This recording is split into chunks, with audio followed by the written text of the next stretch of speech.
இதான் costly paint. உள்ள வெறும் கள்ளி தண்ணி தான் இருக்கு. இப்ப பெயிண்ட் எங்க?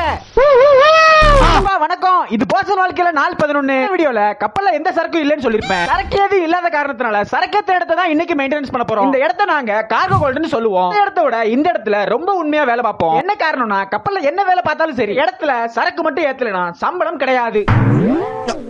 வளவளன்னு பேசாம வேலைய ஆரம்பிப்போம் வாங்க. இந்த கார்கோ ஹோல்டுக்கு உள்ள போற வழி. இந்த கதவோட பேரு ஏர் டைட் டோர். பக்கத்துல இருக்க இதோட பேர் தான் ஏர் வென்ட். 4 மணி நேரத்துக்கு மேல ஒரு இடம் மூடி இருந்துச்சுன்னா அதை நாங்க என்க்ளோஸ் ஸ்பேஸ்னு சொல்லுவோம். ஒரு இடத்துல இருக்க டாக்ஸிக் கேஸ் அப்புறம் oxygen level increase and degrees பண்றதுக்கு நாங்க யூஸ் பண்றோம்.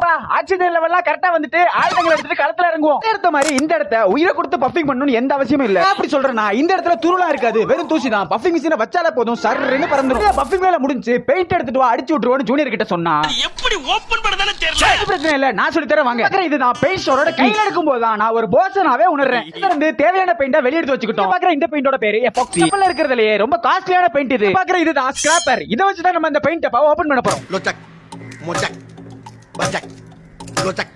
கஷ்டப்பட்டு இந்த பெயிண்ட் டப்பா ஓபன் பண்ணியாச்சு. வெறும் கழனி தண்ணி மாதிரியே இருந்துச்சு. நண்பர்களே, ஆர்டர் மட்டும் ஆடி கறக்கணும். இந்த பெயிண்ட் அடிச்சு தான் கரைக்கணும். அடியில பையன் பதறிக்கிட்டு பழைய நிலைமைக்கு வந்துட்டான்ல. பெயிண்ட் கரைக்கும் போது எனக்கு ஒரு விஷயம் தோணுச்சு, உங்களுக்கும் சொல்றேன், நீங்களும் திங்க் பண்ணி பாருங்க. நம்ம ஒரு இடத்துல ரொம்ப கஷ்டப்பட்டு வேலை பார்த்துட்டு இருக்கோம். எல்லா நாதரையும் நம்மள தூக்கி போட்டு ஷாட் அடிக்கிறாங்க. நம்ம குடும்பத்துக்காக நம்ம ஹார்ட் ஒர்க் பண்றோம். ஒரு நாள் நம்ம வேலை பார்க்குற இடத்துக்கு நம்ம ஓனர் வராரு. சொல்றாரு, நான் இந்த கம்பெனிக்கு ஓனர் இல்ல, உண்மையான ஓனர் இவர் தான். அதுன்னு பார்த்தா உங்களோட அப்பா. ஒரு விஷயம் உண்மையிலே உங்க வாழ்க்கையில நடந்தா முதல்ல நீங்க என்ன பண்ணுவீங்கன்னு மறக்காம கமெண்ட் பண்ணுங்க. யோசிச்சுக்கிட்டு உருட்டுல பெயிண்ட் பக்காவா ரெடி. ஈஸியா பாக்குற இதுதான் ஹார்ட்னர். இந்த பெயிண்டையும் ஹார்ட்னரையும் சேர்த்து மிக்ஸ் பண்ணா எபாக்சி பெயிண்ட் ரெடி. பெயிண்டோட வேலையும் முடிஞ்சது, நம்மளோட வீடியோவும் முடிஞ்சது. வேலை முடிஞ்சது, தூக்கி போடப்பட்ட எக்யூப்மெண்ட்ஸ் மாதிரி இல்லாம ஹார்ட் ஒர்க்க புரிஞ்சுக்கிட்டு ஃபாலோவை தட்டி விடுங்க நண்பர்களே. நெக்ஸ்ட் வீடியோல பார்க்கலாம்.